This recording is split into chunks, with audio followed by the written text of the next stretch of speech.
عافیت خواب بعافیت ہیں، خدا کرے حضرت والا باخیر و عافیت ہوں۔ آخر نے ماہ شعبان المعظم میں حضرت والا سے آپ بیتی مرتب کرنے کی بذریعہ عریضہ درخواست کی تھی، جسے حضرت والا نے بالمشافہمہ اور تحریراً شرف قبولیت سے مشرف فرمایا۔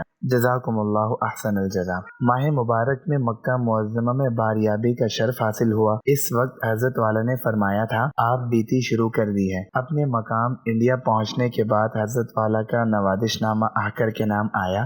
اس میں بھی اس سلسلے میں سنجیدگی سے سوچنا تحریر فرمایا ہے۔ آکر کی درخواست کو شرف قبولیت عطا فرما کر اس کو عملی جامہ پہنانے سے بڑی مسرت ہوئی اور حضرت والا کی خرد نوازی کا احساس بھی۔ یہاں جس کسی کو یہ بات معلوم ہوئی بڑا خوش ہوا اور دعا گو ہے کہ اس سلسلے کو اللہ تعالیٰ آگے بڑھا کر جلد از جلد تکمیل فرمائے۔ حضرت والا نے اپنے مکتوب گرامی میں جو یہ تحریر فرمایا ہے، ایک خیال یہ بھی بڑی رکاوٹ ہے اور وہ یہ کہ باقی ماندہ عمر میں کچھ دوسرے کام تالیف کے سلسلے میں پیش نظر ہیں۔ سوال یہ ہے کہ اوقات کو ان کاموں میں صرف کرنا زیادہ بہتر ہے یا اس کام؟ اس کا اصل جواب تو حضرت والا ہی جانتے ہیں۔ آخر کے ناقص خیال میں یہ ہے، نمبر 1، تالیف کے کام حضرت والا اپنی زیر نگرانی کروا لیں اور آپ بیتی کا کام بذات خود انجام دیں، اس لیے کہ اول الذکر کام کی انجام دہی اور اس میں نقص کی صورت میں تالیفی اہل علم کے بس میں ہے،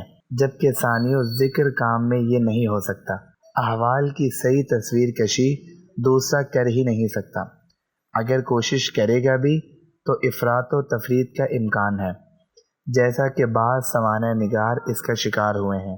نمبر 2، حضرت والا کے بیان سے ایسے امر کا حل ہزاروں انسانوں نے سیکھا، عمل کیا اور مفید پایا۔ حضرت والا ہی کے الفاظ اصلاحی خطبات سے نقل کرتا ہوں۔ کام کرنے کا بہترین گر، ہمارے والد ماجد حضرت مفتی محمد شفیع صاحب قدس اللہ سرہ فرمایا کرتے تھے کہ جو کام فرصت کے انتظار میں ٹال دیا وہ ٹل گیا، وہ پھر نہیں ہوگا، اس واسطے کہ تم نے اس کو ٹال دیا۔ کام کرنے کا طریقہ یہ ہے کہ 2 کاموں کے درمیان تیسرے کام کو دھنسا دو، یعنی وہ 2 کام جو تم پہلے سے کر رہے ہو، اب تیسرا کام کرنے کا خیال آیا تو ان 2 کاموں کے درمیان تیسرے کام کو زبردستی گھسا دو، تو تیسرا کام بھی ہو جائے گا۔ اور اگر یہ سوچا کہ ان 2 کاموں سے فارغ ہو کر پھر تیسرا کام کریں گے تو پھر وہ کام نہیں ہوگا۔ یہ منصوبے اور پلان بنانے کا جب یہ کام ہو جائے گا تو پھر یہ کام کریں گے، یہ ٹالنے والی بات ہے۔ مذکورہ بالا 2 حل پیش کرنے کی جرت اور ہمت مکتوب گرامی کے الفاظ کسی وقت موقع ہوا تو انشاءاللہ اس پر جناب سے زبانی رہنمائی لوں گا سے ہوئی، ورنہ ایسے امور میں کسی چھوٹے کا اپنے بڑے کو مشورہ دینا آفتاب کو چراغ دکھانے کے مترادف ہے۔ مکتوب گرامی میں ازراہ تواضع تحریر فرمایا ہے، حقیقت تو اب بھی وہی ہے کہ ایک مکھی مچھر کی آپ بیتی کسی کو کیا نفع پہنچائے گی۔ آکر کے خیال میں مذکورہ جملہ بڑا معنی خیز ہے۔ اس کے جواب میں بس اتنا کافی ہے کہ اگر مکھی میں نفع نہ ہوتا تو قرآن کریم کی ایک سورۃ النحل کو اس کے نام سے موسوم نہ کیا جاتا۔ ایک اور نقطہ ذہن میں آ رہا ہے، وہ یہ کہ مکھی مچھر دونوں اڑنے والے جانور ہیں۔ حضرت والا کی آپ بیتی در حقیقت جگ بیتی ہے۔ اہل علم میں سے شاید ہی کسی نے اتنا طیران الارض کیا ہو جتنا حضرت نے فرمایا ہے۔ کتاب جہاں دیدہ اور دنیا میرے آگے اس کا بین ثبوت ہے۔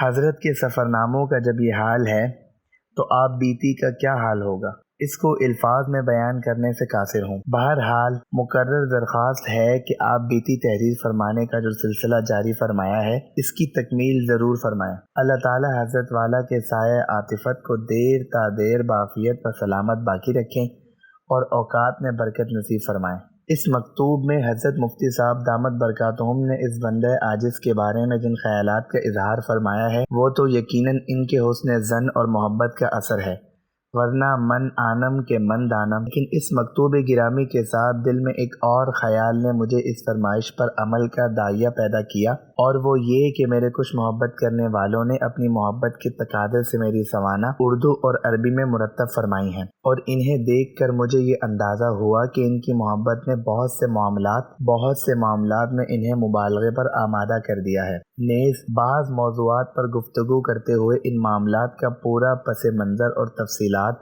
ان کے سامنے نہیں آ سکی، اور ان کی صحیح حقیقت میرے علاوہ شاید کوئی اور بیان نہ کر سکے، اس لیے ریکارڈ درست رکھنے کی خاطر یہی مناسب ہے کہ میں خود اپنے قلم سے ان کی حقیقت واضح کروں۔ دوسری طرف جو چیز میرے لیے بہت بڑے معنی کی حیثیت رکھتی ہے وہ یہ کہ متعدد تالیفی خدمات میرے پیش نظر تھیں، جنہیں چھوڑ کر اپنی ذاتی داستان چھیڑ دینا طبیعت پر بار تھا۔ ان دونوں جہتوں میں تطبیق کے لیے ہی میں نے حضرت مفتی احمد خان پوری صاحب مدظ العمر سے وعدہ کر لیا تھا کہ اپنے سفروں کے دوران ان کی فرمائش کو پورا کرتے ہوئے عمر رفتہ کی یادیں قلم بند کرنے کی کوشش کروں گا۔ چنانچہ میں نے جواب میں مندرجہ ذیل خط لکھا۔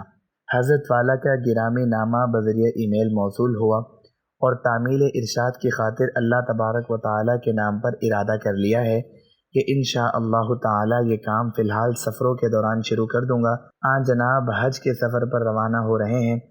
بندہ دست بستہ دعا کا ملتجی ہے، اور اگرچہ معلوم ہے کہ آن جناب اس ناکارہ کے لیے دعا فرماتے ہی ہیں، لیکن پھر بھی درخواست کرنے کو دل چاہتا ہے، اور وہ یہ دعا بھی فرمائیں کہ اگر اس کام میں اللہ تعالیٰ کی رضا ہو تو اسے بعافیت مکمل اس طرح کرنے کی توفیق عطا فرمائیں کہ دوسرے کاموں کا بھی حرج نہ ہو۔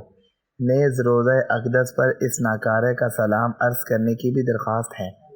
اللہ تبارک و تعالیٰ آپ کو حج مبرور کی سعادتوں سے مالا مال کرے، بعافیت واپسی لائیں، اور بائیں فیوز تا دیر آپ کا سایہ عاطفت ہم پر قائم رکھیں، آمین۔